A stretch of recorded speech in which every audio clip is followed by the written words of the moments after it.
Oh, hi everybody. How are we all doing? Oh, okay, good. Let's start off with getting rid of my nerves and my adrenaline that I built up all day waiting to be here to talk to you. And I'd love to invite you all to just stand up immediately. Can we all stand up?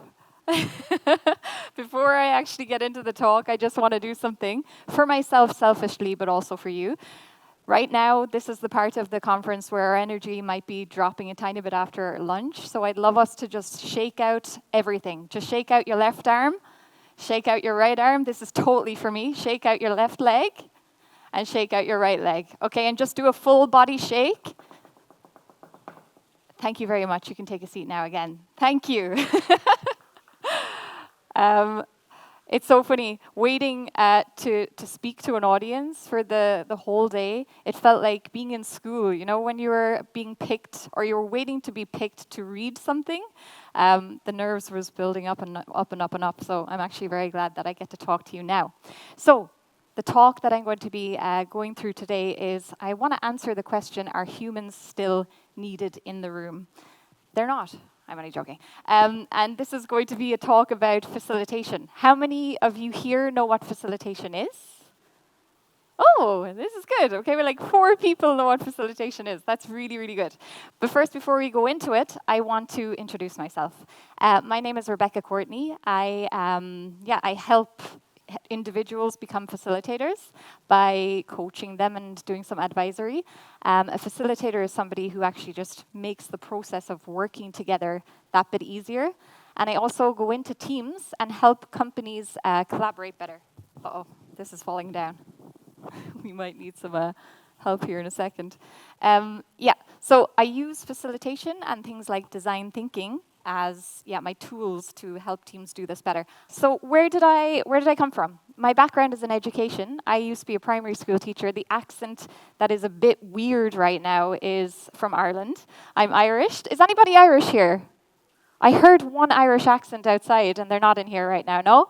Okay, so basically, where did I start? I worked at a company called AJ&Smart. The guy on the left here is my brother, Jonathan Courtney, and AJ&Smart is a design studio best known for running design sprints. So over the last 5 years, I've been working at AJ&Smart, helping teams collaborate better using facilitation. And so I've worked with teams like Lego, Grammarly, Spotify, and it's been really, really cool. And that's what I want to teach you about today, facilitation, and how you can go into companies and actually use the facilitation skills yourselves to improve your collaboration and team dynamics.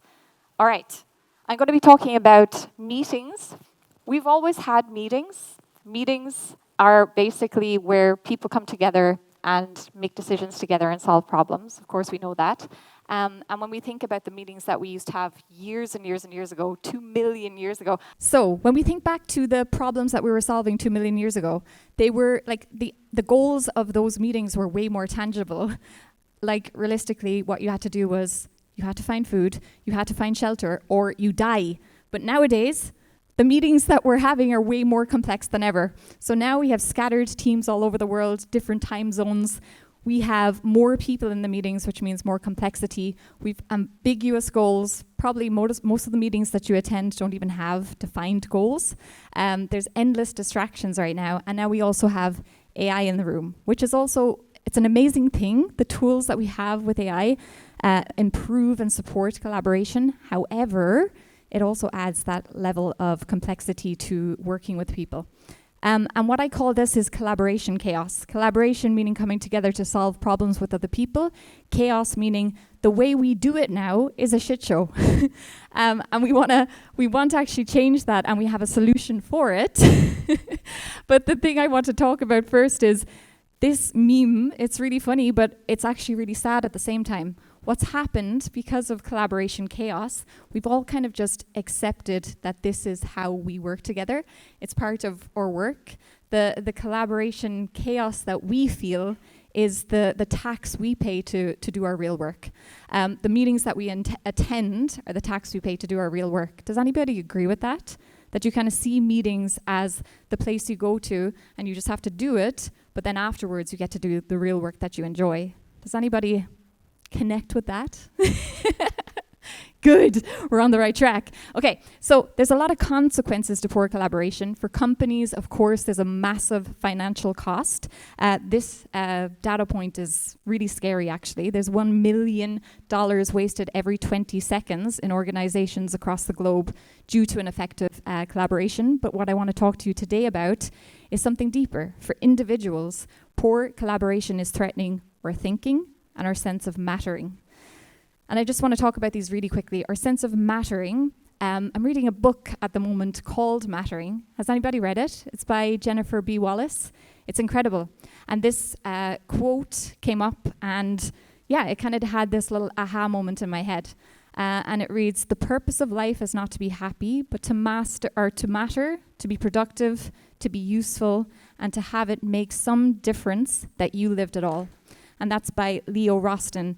And I think this was really powerful to me because I'm always looking for what the purpose of life is. And for me, when I'm able to be useful to somebody else, when I'm able to have an impact in my work and in my personal life, I feel good. I feel happy. Does anybody else? And the problem is that when we collaborate and work together and try to make decisions together, we're not getting that sense of mattering from the places that we're working in. The meetings that we have aren't really designed to deepen our sense of mattering at all. We go into a meeting where, brimming with ideas, but if you're in any way introverted, you don't have a space to get your ideas out because somebody else, the louder, more dominant person in the room, is going to take over that discussion and sabotage your ideas completely. And the scary thing is that we're quietly disengaging because we're not feeling the sense of mattering anymore in our work. And this is affecting our thinking. And what's happening with our thinking is that it's stagnating. And this happened to me in my old job as a teacher. When I realized I couldn't really change anything, my thinking started to become stale. And we're losing this kind of muscle and ability to think. And now with the tools, we're outsourcing our thinking, and we're getting a bit lazier with that. Okay, it's not going to be all doom and gloom, I promise, but I just want to show you something really, really cool that I really like to, better understand what's happening when we do collaborate together. And this is just a visual model of how groups make decisions together, and you'll probably recognize this if you had to come together and make a decision with a group before. And I just want to play it out really quickly. So when we come together and solve problems together, we go through two types of thinking. Divergent thinking, when we're generating multiple ideas, and convergent thinking, when we're actually narrowing down the ideas and picking something to move forward with. And sometimes we have this notion that it should be easy to come into a session, to look at a challenge, and then go straight through this linear process and come out with a decision. But it doesn't go that well, really, does it? So let's have a look. If we were having a meeting about a team retreat, the topic, I just wanted to pick something general. This is how it might play out in a normal session. So we're talking about the team retreat. Where do you want to go? So somebody is already just, after opening the discussion around where are we going to go, somebody says, I want to go to Spain. I want to go to Berlin. I want to go to Serbia. So while that conversation is going, another thread opens up. And so now we're talking about the when. So somebody now is saying, when are we going to do that though? Are we going to do it in May? Are we going to do it in July? And somebody is thinking, oh shit, we actually have that project in July. So now a new thread is after opening up about the project that's coming up in July. And so two people on the team are now on Slack, completely disengaged from the meeting, and they're talking about that. All the while, this little red thing here that you see, that is Sandra, the loudest person in the room, who is super impatient and is always making the decisions for the group and launches the decision of we're going in the summer right into the decision point prematurely, and everyone else is really pissed off. A lot of other things happen, a new thread about activities happen, and before we know it, the time is up. And what do you think is the result of this meeting? Another meeting. Another meeting about the meeting. And the thing is that this keeps happening, and we keep getting stuck in this loop of meetings upon meetings upon meetings. And also this meme, though, is hilarious, I feel. But there's actually there's a point in time that we can actually name, which I love. When I'm able to name something, and there's a concept to name the moment that everything goes to shit, I love it. So there's this model called the diamond of participatory decision making. Jesus, mouthful. And it's by this guy called Sam Kainer. He's a psychologist, and he names this moment in between diverging ideas and converging ideas. There's this tension when a lot of people come into a room and they're trying to collide their ideas, they're trying to debate their ideas, they're trying to contemplate each other's ideas. There's this tension. And the tension is horrible. People feel it. You feel that every day in your meetings or when you have a collaborative session with people. And what happens in the groan zone, it's called, really good name, is a lot of people go on tangents, the loudest voice dominates, new topics are emerging the whole time, which are derailing the meetings that you're having. Also, there's a lot of context switching, and these little X's here, these are the more quiet people in the room's ideas, which stay locked inside their head because there's no space at all for them to get their ideas out. Guess what? We're going back up now. We're coming out of the shit show, and I'm bringing you back up to the nice green grass. That tension that is happening in the groan zone, I was going to call it the green zone, that tension is actually necessary. The chaos is necessary because that's where the best ideas come from. And so if you can harness that chaos successfully, and if you can guide a team through that chaos, you're going to be able to come up with the best ideas ever. However, nobody has ever taught us how to actually harness that. Nobody ever taught us how to run meetings correctly. It's not something, you're taught in school. Like, it's not something that a teacher is like, this is how you actively listen to somebody. This is how you bring 5 people's ideas into a space, and this is how you share them. It's not something we've learned to do, but yet we're still pushed into the role of being leader and expected to come out with these crazy, amazing outcomes. It's not fair. So, what's the solution? The solution is a person called a facilitator. A facilitator is somebody who can put order to the chaos, and they can help a team navigate through that chaos and make sure they come out with the best ideas and they unlock the best thinking. So let's have a look at that meeting again. Okay, so there's this principle in structured collaboration. It's called work together alone. Does anybody know that from the design sprint? Oh, this is good. One person. Work together alone is something that you literally can use in your next collaborative session. If you're running a meeting tomorrow, if you're planning a holiday with your family or friends, use this, because this is how you put order to that chaos. And so let's have a look at that meeting again. If you're using work together alone, give everybody a stack of Post-its and a stack of Post-its and a Sharpie. And the first thing you're going to do is you're going to not just have this open discussion, you're going to get them to write their ideas about what they want to do on the team retreat on sticky notes.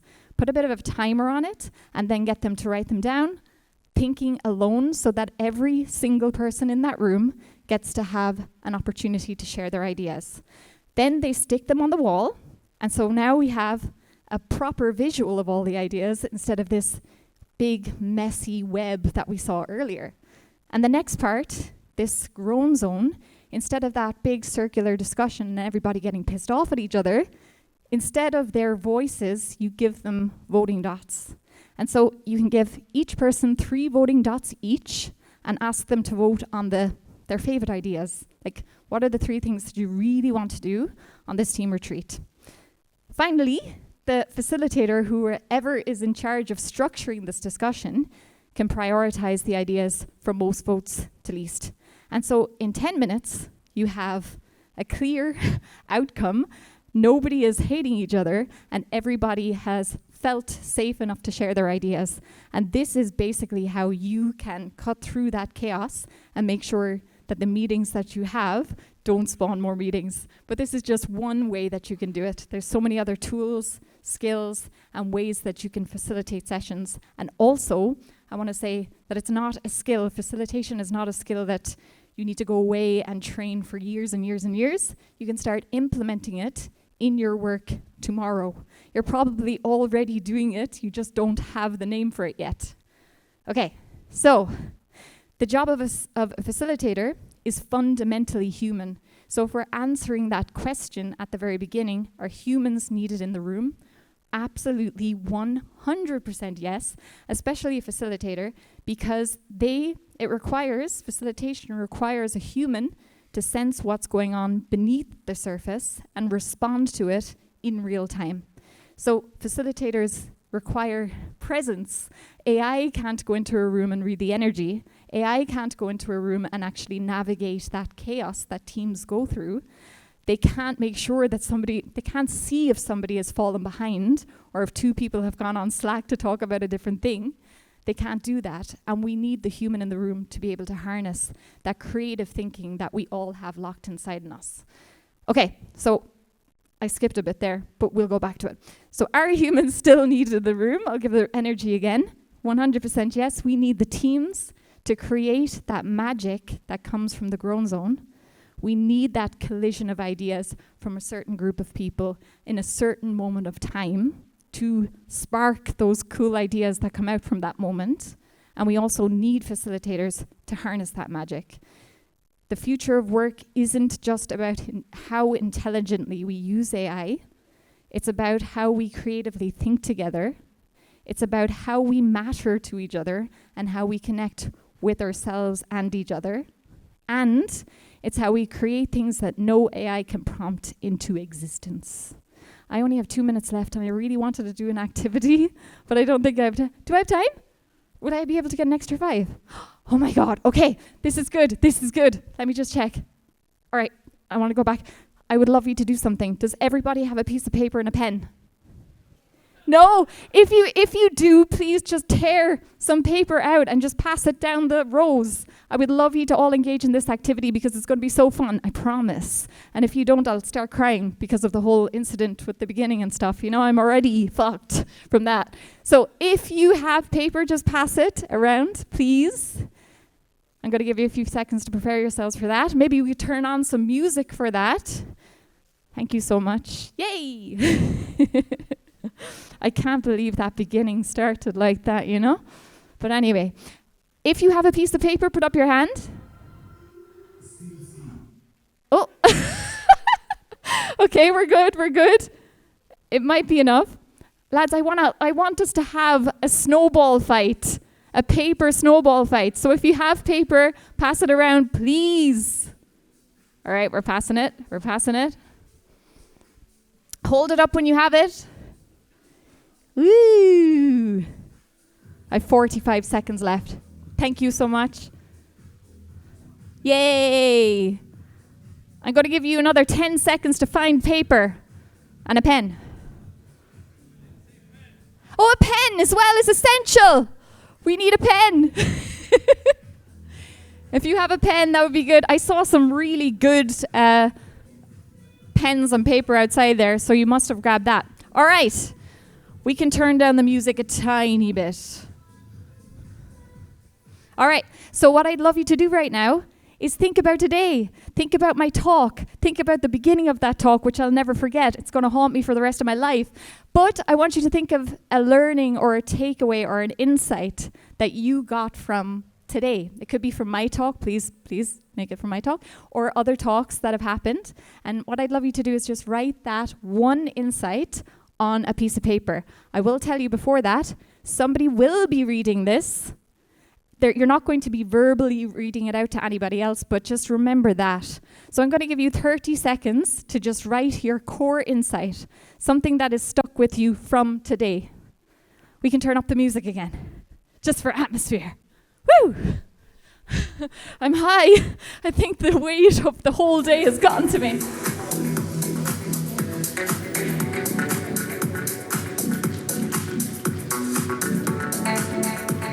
I have no timer, so I'm making this up.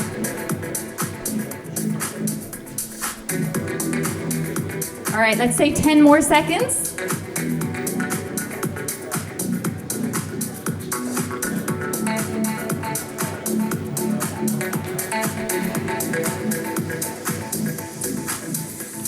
All right, 5, 4, 3, 2, 1. We can turn down the music. Thank you so much.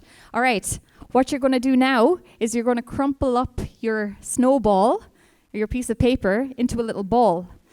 And before I get you to throw it, I just want to say thank you so much for listening to me about facilitation and about workshop design. And if you want to learn any more about that, you can follow me on LinkedIn. I put out a shitload of content there for free, and I also can help you if you want to reach me by email. Thank you all so much. I'm going to do a countdown now, and what I'd love you to do is stand up.